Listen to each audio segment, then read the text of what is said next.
Neutral होना मुश्किल है।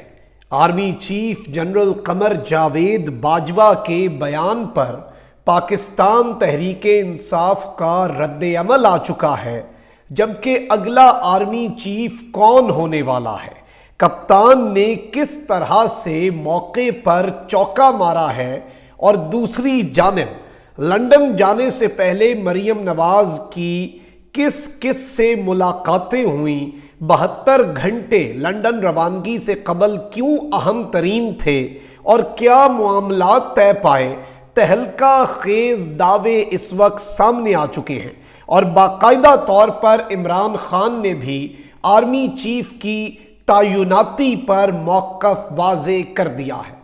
बिस्मिल्लाहिर्रहमानिर्रहीम, अस्सलाम वालेकुम नाज़रीन कराम, मैं हूँ मखदूम शहाबुद्दीन और आप देख रहे हैं मेरा फेसबुक और यूट्यूब चैनल।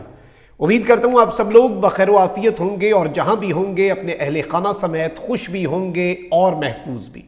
नाज़रीन कराम, इस वक्त पाकिस्तान की सियासी सूरत हाल में एक चीज़ बड़ी वाज़े है कि जितने इमरान खान के मुखालिफिन हैं वो तमाम के तमाम इस वक्त अपने मंसूबे पर अमल, यानी कि NRO 2 की तकमील और जो मकासद थे ये रिजीम चेंज ऑपरेशन के, उनके हुसूल और इसके साथ ही साथ अपनी तरफ से इनकी जो नीयत है, अब आवाम ये होने तो नहीं देगी, लेकिन इमरान खान की सियासत को हमेशा हमेशा के लिए ख़त्म करने का जो मंसूबा है इस पर बड़ी तेज़ी से काम हो रहा है। और अब 3-4 चीज़ें हैं इमरान खान साहब के ख़िलाफ़ मुशर्रफ तर्ज की कार्रवाई, और ये मुशर्रफ तर्ज की कार्रवाई पे आर्टिकल 6 का लगना, स्पेशल कोर्ट्स बन सकती हैं, मामलात किस नहज पर जा सकते हैं।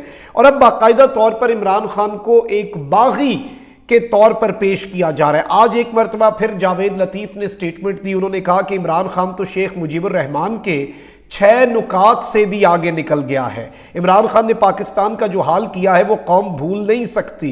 ये शख्स साइफर के बाद भी हमें भाषण दे रहा है, ये हमें कोई ये दर्स दे कि पीछे जो हुआ उसे छोड़कर आगे चलें तो आइन और कानून के लिए नवाज शरीफ ने जो जेलें सही, क्या वो खामखा थी?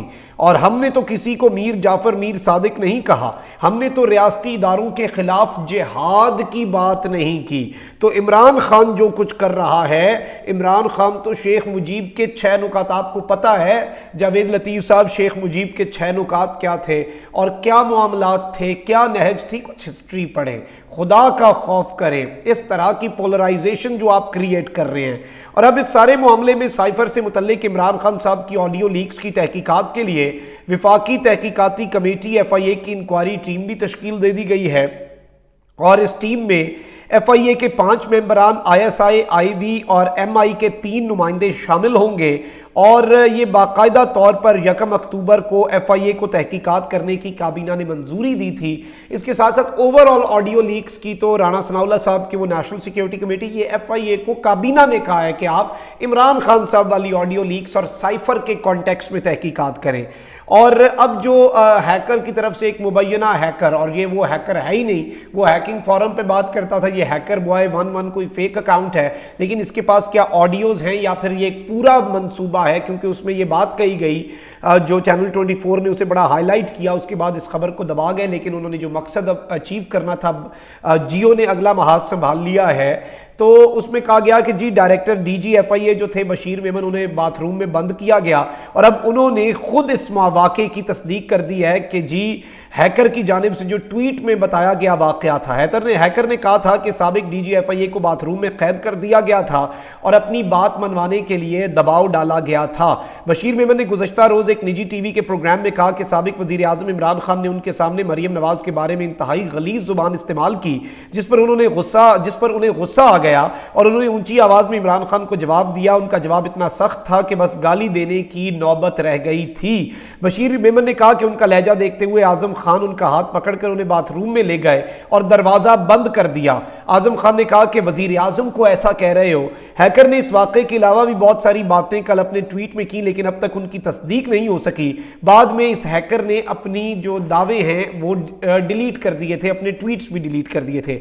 अब ये सारी की सारी चीज़ें एक तरफ अब army chief general Qamar Javed Bajwa ने एक्सटेंशन ना लेने और अपनी मुद्दत मुलाजमत के बाद सुबकदोश होने का इंदिया दिया, लेकिन साथ ही साथ उन्होंने ये बात कही कि फौज अब सियासत से दूर रहना चाहती है। इस सब के ऊपर फवाद चौधरी साहब ने एक बड़ी अहम स्टेटमेंट दी है। उन्होंने कहा है कि चीफ साहब की ख्वाहिश हो सकती है कि ये सियासत से पीछे हट जाएं, ये एक विश हो सकती है, ऐसा होता नहीं है और ऐसा है नहीं, रियलिटी ये नहीं है और इस तरह होना भी नहीं है कि आपने एक दिन कहा और अगले दिन ऐसा हो गया कि आपका सियासत में किरदार खत्म हो गया है। आज जो भी ये कहेंगे वो मीडिया करेगा, ये लंबा प्रोसेस होगा कि ये सियासत से दूर हो, सियासी जमातों का इसके अंदर डेमोक्रेटिक प्रोसेस को लेके चलना होगा, ये 2-3 साल कम अज कम का प्रोसेस होगा।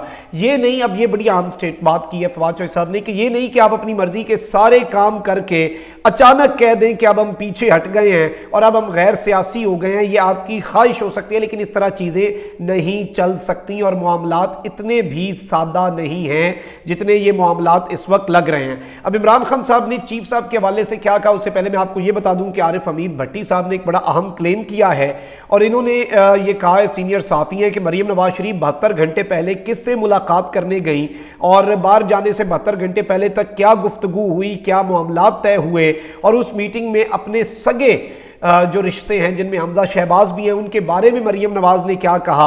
और यही वजह है कि हमजा शहबाज इस वक्त मंजर आम से गायब है। मरीम नवाज की 72 घंटे में मुलाकातें और टेलीफोन कॉल्स भी हुई, यूके के नंबर से हुई और उन्होंने कहा कि मुझे पता है कि वो किसका इंटरव्यू करके बरतानिया गई हैं। मैं जब, और ये भी मरीम नवाज ने कहा कि जब मैं वापस आऊँ तो हो सकता है कि पार्टी की क़यादत अपने हाथ में लेकर आऊँ, यानी मैं पार्टी से शहबाज शरीफ को एज पार्टी हेड, क्योंकि इससे पहले ये बात कर चुके हैं कि हुकूमती पार्ट अलग होना चाहिए और सियासी पार्ट तो इसके तनाजुर में कुछ ये कार्रवाई डाल सकते हैं।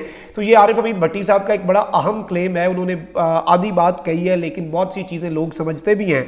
अब यहाँ पर इमरान खान साहब जो हैं उनका भी नाज़रीन किराम एक मौक़िफ़ आया है और ये बड़ा अहम मौक़िफ़ है और ये एक बड़ी अहम तरीन चीज़ है जो इमरान खान साहब ने कही है। इन्होंने सहाफ़ियों से मुलाकात की है और इन्होंने कहा है कि कोई भी आर्मी चीफ आ जाए, कोई भी शख्स आर्मी चीफ बन जाए, मुझे नंबर 1, नंबर 2, नंबर 3, 4, 5, 6 से कोई इशू नहीं है, मुझे कोई फ़र्क नहीं पड़ता। मुझे क्या फ़र्क पड़ना है, आर्मी चीफ का तकर्रुर मेरिट पर होना चाहिए। अब इसमें सीनियरिटी का लफ्ज़ नहीं है, इस चीज़ को आपने ज़हन में रखना है। Seniority is something else, merit कहीं पर मेरिट सीनियरिटी होता है, कहीं पर मेरिट क्रेडेंशियल्स होता है। ये एक बड़ी वेग टर्म है और इसे डिफाइन किया जा सकता है। इमरान खान साहब मेरिट तो कहते हैं लेकिन इसकी डेफिनेशन क्या है, जब कभी मौका मिला तो मैं ज़रूर I will try to ask this from Khan साहब के आपके नज़दीक वो कौन कौन से मेरिट्स हैं, या फिर वो आपने 10 में से नंबर देने हो 10 10 10 10 10, तो कौन कौन सी चीज़ों पर आप वो मेरिट बनाएंगे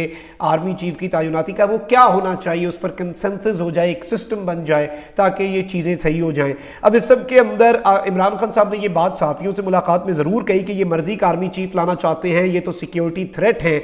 एक मुजरिम कैसे आर्मी चीफ का फैसला कर सकता है, ये सिक्योरिटी थ्रेट हैं जो आर्मी चीफ की तैनाती का फैसला कर रहे हैं और ये बाकायदा तौर पर इस तरह से चीज़ें नहीं चल सकती।